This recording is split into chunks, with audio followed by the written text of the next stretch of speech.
Assalamualaikum warahmatullahi wabarakatuh. Bismillah, alhamdulillah, wassalatu wassalamu ala rasulillah, la hawla wa la quwata illa billah, amma ba'd. Puji syukur kepada Allah subhanahu wa ta'ala atas semua limpahan karunia nikmatnya di subuh yang insyaallah mubarakah ini. Kita dihimpun di rumahnya dalam rangka melaksanakan kewajiban kita, yaitu sholat subuh berjamaah. Mudah-mudahan setiap langkah kita, setiap tapak demi tapak menggugurkan dosa-dosa kita, meninggikan derajat kita di sisi Allah, dan mempermudah jalan kita menuju ke surganya Allah subhanahu wa ta'ala. Semoga pula duduk-duduk kita ini adalah duduk yang dikatakan oleh Allah tempat yang disebut dengan raudhah. Napa raudhah nih, Pak? Taman, ya, taman. Raudhah min riyadil jannah, yaitu taman di antara taman-taman surga, di mana Allah mencurah-curahkan rahmatnya, menaungkan sayap-sayap malaikatnya, dan menurunkan sakinah atau ketenangan di dalam hati kita, sekaligus menyebut nama kita semuanya satu persatu di hadapan para malaikat yang mulia. Salawat serta salam mari kita selalu haturkan kepada Nabi kita Muhammad sallallahu alaihi wasallam, yang setiap kali namanya disebut kita selalu mengucapkan salawat kepadanya. Mudah-mudahan dengan demikian kita termasuk di antara orang-orang yang mendapatkan kehormatan disambut beliau di Telaga Kautsar, mendapatkan naungan dalam panjinya, yaitu panji Islam di Yaumul Mahsyar nanti, serta mendapatkan syafaat dan mendampingi beliau masuk surga insyaallah. Amin ya rabbal alamin. Para bapak, ibu dan jamaah sekalian, besok niku tanggal merah nggih. Wonten napa, Pak? Napa? Isra Mi'raj, nggih. Karena besok ini momennya Isra Mi'raj, maka saya akan mengulang kembali peristiwa yang disebut dengan Isra dan Mi'raj, yang dulu sudah pernah saya sampaikan. Yang biasanya kita mendengar peristiwa Isra Mi'raj itu tentang kontennya, Pak, nggih, tentang kontennya atau isinya. Nah, hari ini saya akan membicarakan tentang sejarahnya atau historisnya. Di akhir pertemuan nanti barangkali ada yang mengganjal selama ini tentang peristiwa Isra Mi'raj, nanti bisa ditanyakan. Oke. Dibuka kesempatan tanya jawab barangkali ada. Oke. Baik, kita mulai. Para bapak, ibu dan jamaah sekalian, peristiwa Isra Mi'raj itu terjadi setelah yang pertama, yaitu wafatnya kedua orang pembela Nabi. Sinten, Pak? Pembela. Yang pertama adalah pamannya. Pamannya namanya Abu Thalib. Itu wafat. Yang kedua, kira-kira 1 bulan sampai 3 bulan, istrinya yang mendanai seluruh kegiatan dakwahnya. Jadi sebelum itu ada peristiwa yang namanya pemboikotan, Pak, selama 3 tahun. Bani Hashim dan Bani Muthalib diboikot, diasingkan di sebuah daerah, tidak boleh berhubungan, tidak boleh jual beli, bahkan yang sudah nikah pun disuruh menceraikan. Sehingga harta Sayyidatina Khadijah yang awalnya itu 3/2, kualik, 2/3, Pak. 2/3 itu kira-kira 60-70% harta orang Mekah itu punya Sayyidatina Khadijah. Nah, ketika diboikot itulah Harta itu untuk membiayai setiap hari itu bahan makanan Pak, habis ludes, sehingga kemudian saking hartanya tidak ada itu Pak, itu gizinya berkurang. Dari situlah kemudian pamannya juga wafat, Sayyidatina Khadijah juga wafat. Jadi selain gizinya berkurang juga usianya sudah sepuh, Masya Allah. Yang kemudian di tahun-tahun itu disebut dengan Amul Huzn atau tahun kesedihan, Masya Allah. Jadi dua orang pembela utama itu wafat Pak. Maka harapan untuk penduduk Mekah menerima dakwah semakin sulit, semakin kecil. Sudah mentok. Lalu mau apa lagi? Sang paman yang menjadi pembela sudah wafat. Tidak mungkin kemudian berdakwah di Mekah lagi.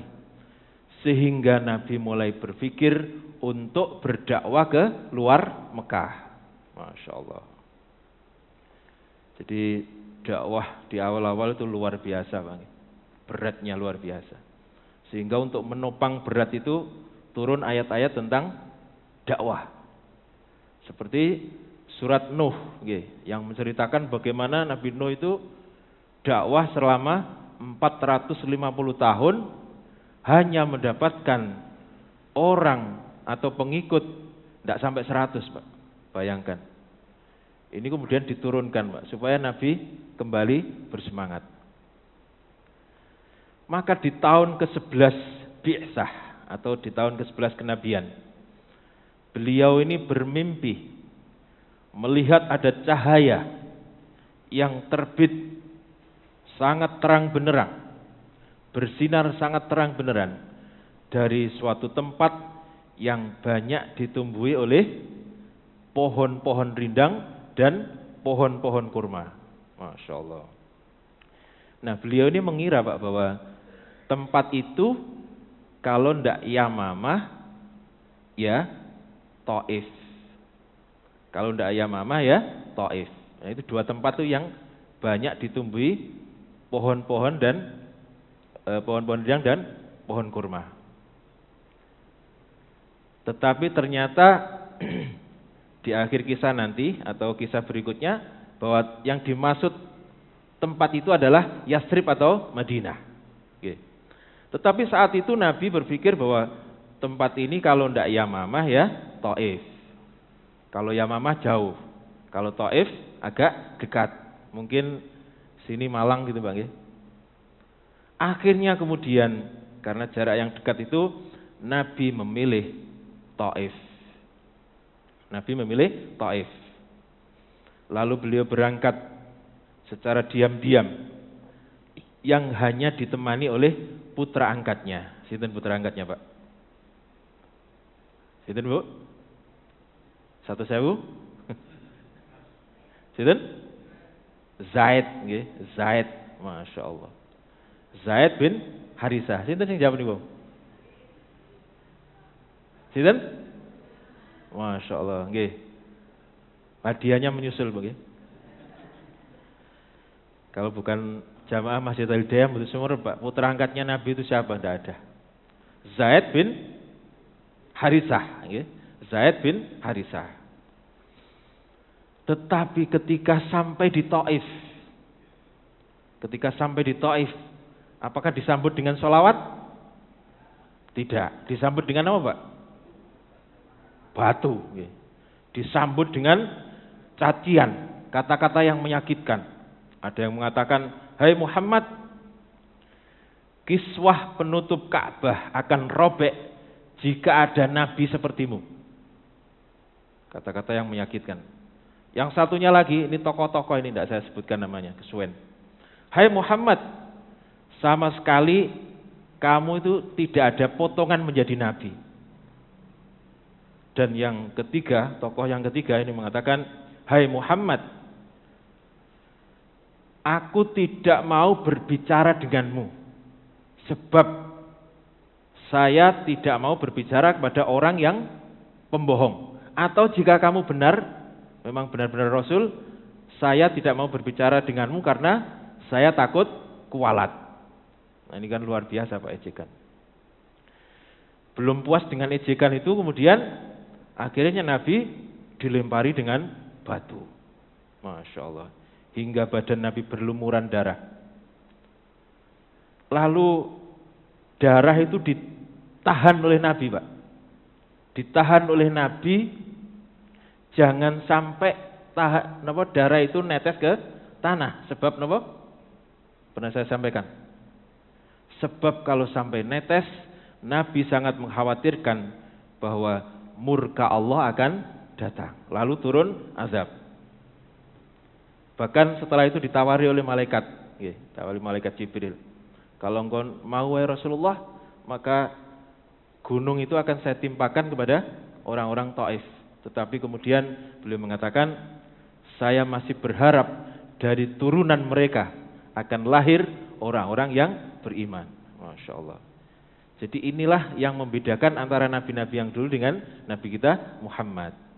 Kalau Nabi Nuh itu, wahai Allah, jangan sisakan satu saja orang kafir itu di atas bumi. Akhirnya turun, Pak, banjir. Nabi Nuh Pak. Tapi Nabi kita Muhammad berdoanya adalah, saya masih berharap dari turunan mereka kemudian lahir orang-orang yang beriman. Jadi nggak dihabiskan, Pak. Itu salah satu bedanya Nabi kita dengan nabi-nabi yang lain. Masya Allah. Para jamaah sekalian, di saat kondisi yang sangat lemah itulah Nabi kemudian berdoa, Allahumma inni ashku dha'fa quwwati wa qillata hillati, dan seterusnya. Wahai Allah, aku adukan kelemahanku ini, kekurangan daya upayaku kepadamu. Saya tidak tahu akan engkau bawa kemana saya ini. Apakah kepada orang yang akan membenciku, atau orang yang akan memusuhiku? Saya tidak memperdulikannya, asalkan engkau masih meridhoi aku, asalkan engkau tidak marah kepadaku. Masya Allah. Ini yang disebut dengan mengadu itu Pak. Kalau ngersulo itu gerundel. Nabi tidak ngersulo, tapi Nabi mengadu. Yang sering saya sampaikan. Kalau ada orang yang, wahai Allah, saya ini sudah menjadi donatur Masjid Al-Hidayah. Waktu bangun toilet juga saya sudah memberikan yang terbaik, jutaan. Tetapi kenapa engkau masih memberikan aku sakit yang seperti ini? Nah, ini namanya mengeluh, ngersuloh. Nah, ini kalau bahasa Allah itu langsung disampaikan kepada kita. Jangan menyebut aku Tuhan. Cari Tuhan selain aku. Silakan keluar dari kolong langitku ini. Kira-kira bahasanya begitu, Bu. Tetapi kalau begini Pak, wahai Allah, saya ini sakit, engkau pasti maha menyembuhkan, dan aku yakin bahwa engkau pasti mampu menyembuhkan aku. Dan yang terakhir pasrah. Ini kalimat yang sering disampaikan Prof. Ali. Yang terakhir, saya pasrah. Besok itu semakin parah atau bahkan semakin mendekati ajal, atau sembuh, saya pasrahkan kepadamu. Masya Allah. Justru yang pasrah-pasrah seperti ini akhirnya kemudian menjadi reda. Masya Allah. Oke, baik, kita lanjutkan. Jadi itu doa Nabi Pak. Nabi mengadukan, bagaimana saya ini, kekuatan saya cuma sedikit, bahkan tidak punya kekuatan. Kekuatan hanya milikmu. Maka setelah ini engkau serahkan saya kepada siapapun, terserah engkau wahai Allah, yang penting engkau tidak benci kepadaku. Nah para jamaah sekalian, ini kalau kata-kata pepatah, sudah jatuh ketimpan tangga. gambaran untuk apa yang telah dialami oleh Nabi. Kesedihan ditinggal 2 orang pembelanya, belum terobati, sudah ditambah dengan kejadian Taif. Masya Allah. Ibarat luka yang masih menganga, Pak. Lalu disiram dengan air garam atau air jeruk, air cuka, terserah jenengan. Pilih dhewe mun. Pokoke niku sedaya perih, Pak nggih, pedih. Masya Allah. Saking pedihnya, Sayyidatina Aisyah pernah bertanya kepada Nabi, "Ya Rasulullah, adakah peristiwa yang lebih berat dari perang Uhud?" Di perang Uhud itu kan berat, Pak. Awalnya menang, kemudian kalah, paman Nabi terbunuh dan dicacah-cacah itu ya, dimutilasi, bahkan dadanya dibelah. Itu berat, Pak. Tetapi kata Nabi ketika ditanya seperti itu, ada, yaitu peristiwa Taif. Masya Allah. Jadi mau dakwah gak diterima, tambah dilempari batu. Itu lebih dahsyat, lebih parah, dan lebih berat daripada kejadian perang Uhud. Masya Allah. Nah, para jamaah sekalian, di saat puncak kesedihan dan kepedihan itulah Allah memberikan penghiburan kepada Nabi. Allah memberikan penghiburan kepada Nabi, yaitu perjalanan yang namanya Isra dan Mi'raj. Bukan perjalanan keliling dunia, Pak. Perjalanan keliling langit, Pak. Luar biasa. Allah yang nyuruh, Pak. Bukan perjalanan Eropa, bukan. Tapi perjalanan keliling langit dengan peristiwa Isra Mi'raj. Namun ada yang jauh lebih penting dari sekedar penghiburan. Allah ingin menunjukkan kekuasaannya dan keagungannya kepada nabinya agar tertanam keyakinan dan bertambahnya kekuatan dalam menjalankan tugas-tugas kerasulan di bumi. Masya Allah. Jadi saat itu Nabi don, Pak. Don yang sedon-donnya. Sehingga perlu penghiburan. Dan ada satu yang tidak kalah penting dari keduanya itu. Kenapa, Pak? Nabi bertemu dengan Allah untuk menerima sholat, perintah sholat. Ini jauh lebih penting daripada penghiburan. Masya Allah. Yang perintah itu kemudian diabadikan di dalam kalimat yang sering kita baca di dalam sholat. Kenapa, Pak? Di dalam tasyahud. At-tahiyyatul mubarakatus sholawatut thayyibatu lillah. Assalamu alaika ayyuhan nabi. Terus dijawab apa kali Nabi? Assalamu alaina wa ala ibadillahis sholihin. Jadi kalimat itu adalah kalimat yang dari Allah disampaikan kepada Nabi, kemudian Nabi menjawab Allah. Bayangkan, Pak, kalau jenengan tahiyat kemudian membayangkan ini adalah kalimat yang dulu pernah disampaikan Allah kepada Nabi, kemudian Nabi membalasnya, dan terjadinya di mana, Pak? Sidratul Muntaha, di langit yang paling tinggi sana, tidak tahu mana itu. Kita nggak jangkau, Pak. Bayangkan itu kalau kita membaca kalimat tasyahud itu. Nanti sholat kita akan semakin berasa, Pak. Masya Allah. Jadi itu oleh-olehnya. Tetapi saya tidak membahas tentang oleh-oleh, membahas tentang kisah atau peristiwanya. Nah, para jamaah sekalian, tetapi apa yang terjadi? Setelah beliau kembali ke Mekah, bahkan belum subuh sudah kembali, Pak.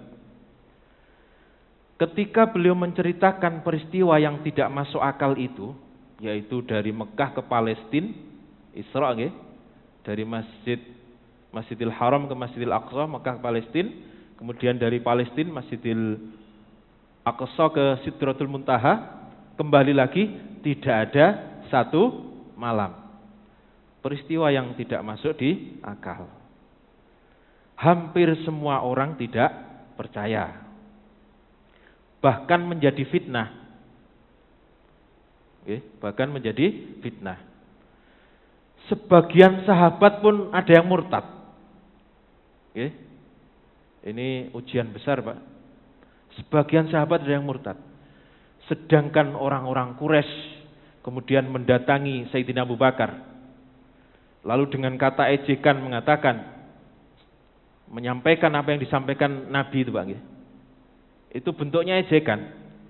Delon, sahabat sejatimu itu. Ngomong teko Mekah ke Palestina, jarene budal mari isak mulai sebelum subuh. Ngono nek gaung gendeng apa ono? Kira-kira begitu. Ejekan-ejekan yang disampaikan oleh orang-orang Quraisy. Tetapi jawab Sayyidina Abu Bakar luar biasa, Pak. Apa jawabannya?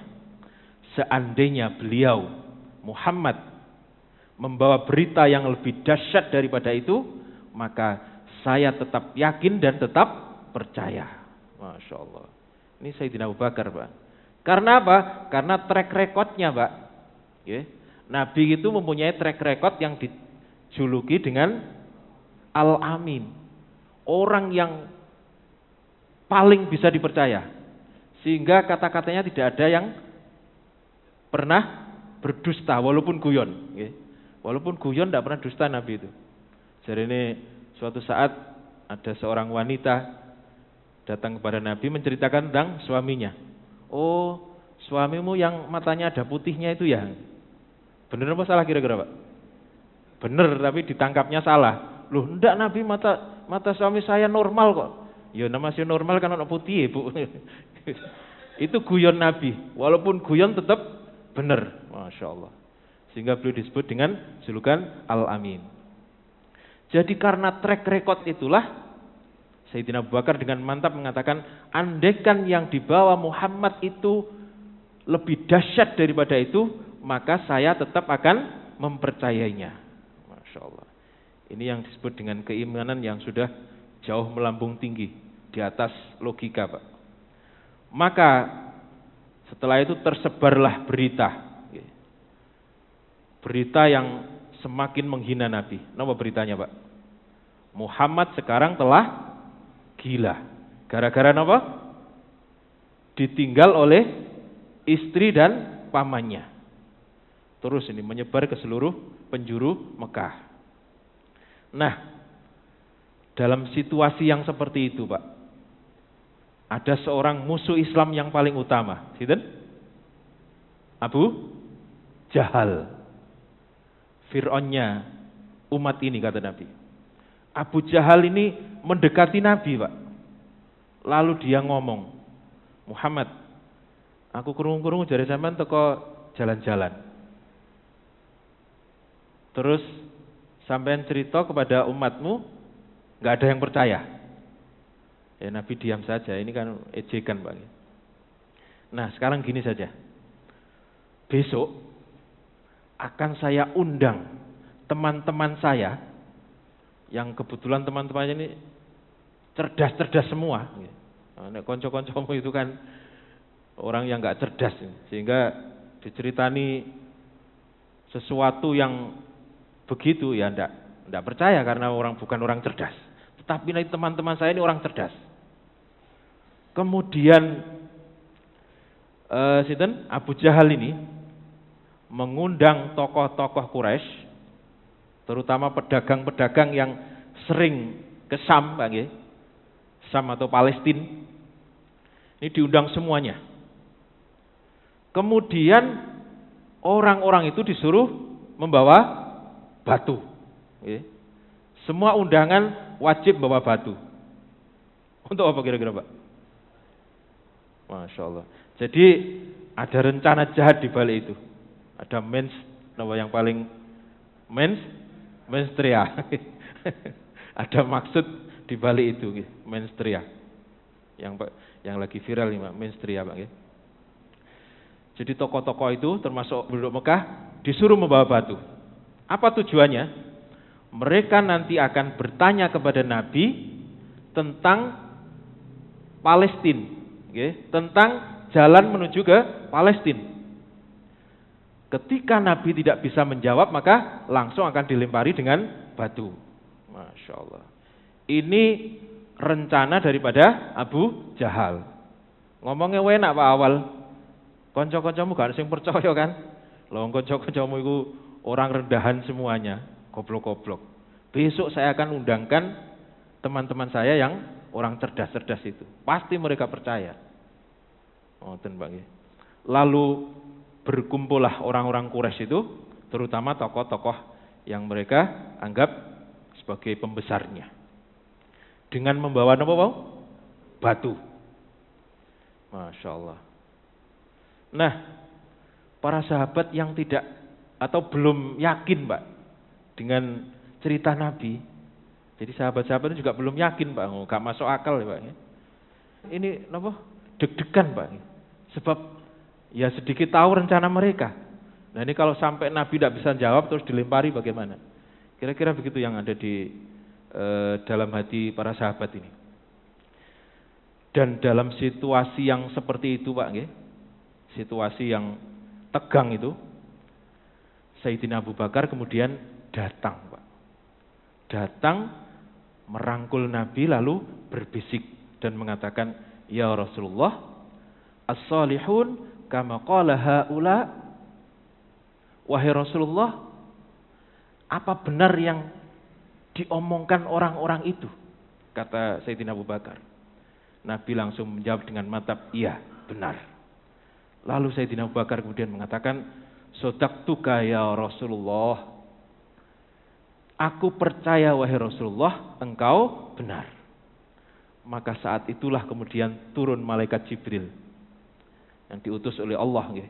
Lalu menyampaikan, ya Muhammad, mulai saat ini Abu Bakar adalah as-siddiq, orang yang selalu membenarkan apa yang engkau ucapkan.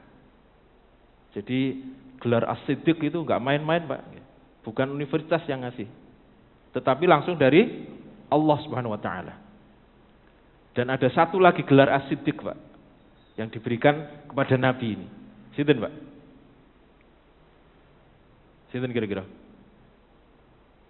Yusuf Pak. Yusuf itu diberi gelar as-siddiq. Ada di Quran itu Pak. Jadi yang satu diberikan kepada Nabi dan yang satu diberikan kepada manusia biasa, yaitu Sayyidina Abu Bakar as-siddiq. Masya Allah. Jadi gelar bukan dari universitas ini, dari Allah Subhanahu wa taala. Nah, kemudian orang-orang Quraisy ini mulai bertanya. Orang-orang Quraisy ini mulai bertanya dengan pertanyaan yang remeh-remeh sebenarnya, enggak ada gunanya. Tetapi itulah pertanyaan mereka untuk menguji Nabi. Contohnya yaitu ngeten, Mbak. Wahai Muhammad, ada berapa warung yang kau lewati mulai dari Mekah sampai Palestina? Mosok ngerti Pak. Wahai Muhammad, ini rada serius Pak. Berapa jumlah pintu dan jendela yang ada di Baitul Maqdis? Kira-kira Nabi semerem mboten, Pak? Kira-kira secara logika? Enggak tahu, Pak. Ini perjalanan malam hari, Pak. Sopo kon ngitung cendela mbek pintu itu? Ya enggak sempat, Pak. Ini perjalanan penting kok. Kon pintu cendela mbek pintu itu. Masya Allah, nggih. Pertanyaan remeh yang tidak ada sangkut pautnya dengan peristiwa Isra Mi'raj. Padahal perjalanan Isra Mi'raj itu sekali lagi malam, nggih. Malam hari. Bagaimana mungkin Nabi itu memperhatikan jendela, pintu atau genteng gitu. Tetapi di saat kritis itulah, nggih. Jadi malaikat Jibril kan tadi sudah turun, Pak. Masih di situ, Pak. Di saat kritis itulah malaikat Jibril kemudian membentangkan sayapnya, Pak. Sayapnya dibentang. Untuk apa kira-kira? Live streaming, Pak. Live streaming. Langsung ngerekam Baitul Maqdis.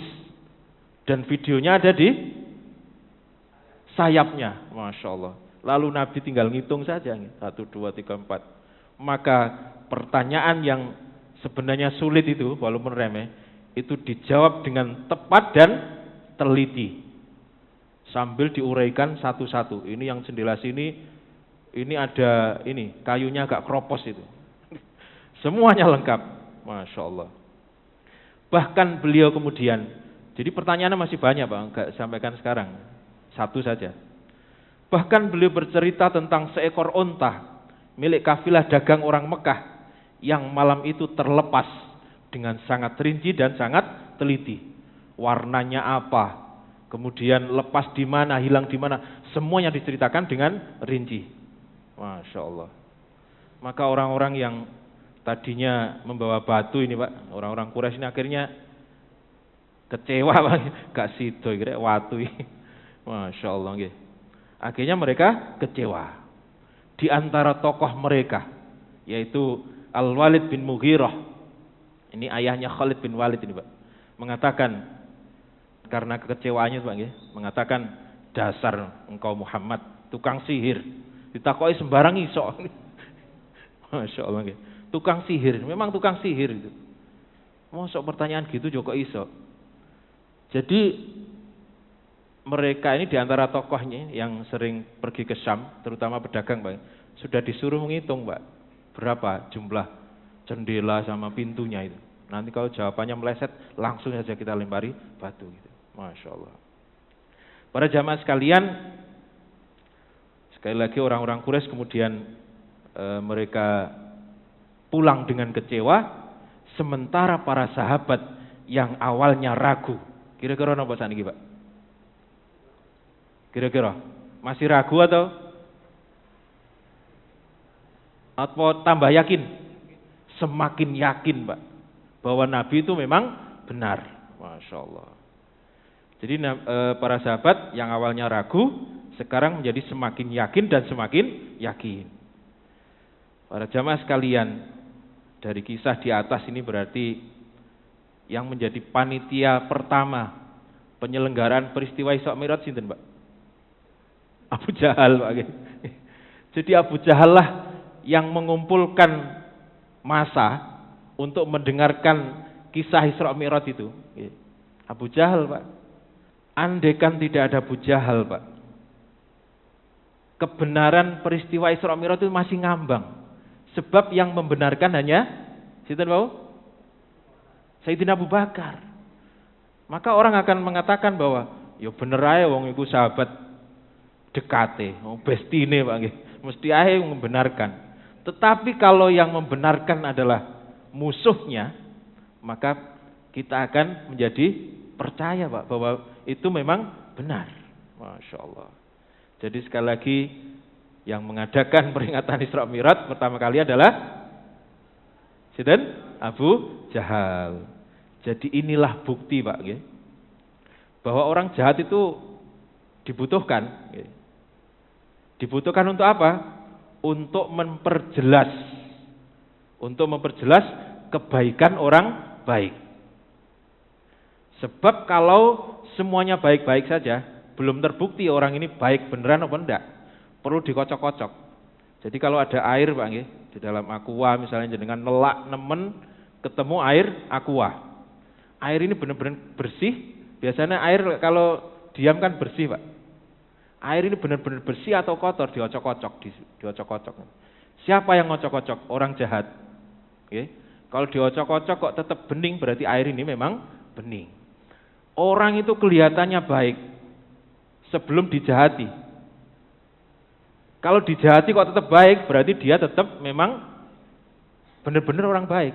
Tapi kalau dijahati kok bales yang lebih apalagi, berarti dia sebenarnya bukan orang baik. Tapi karena nggak ada masalah saja.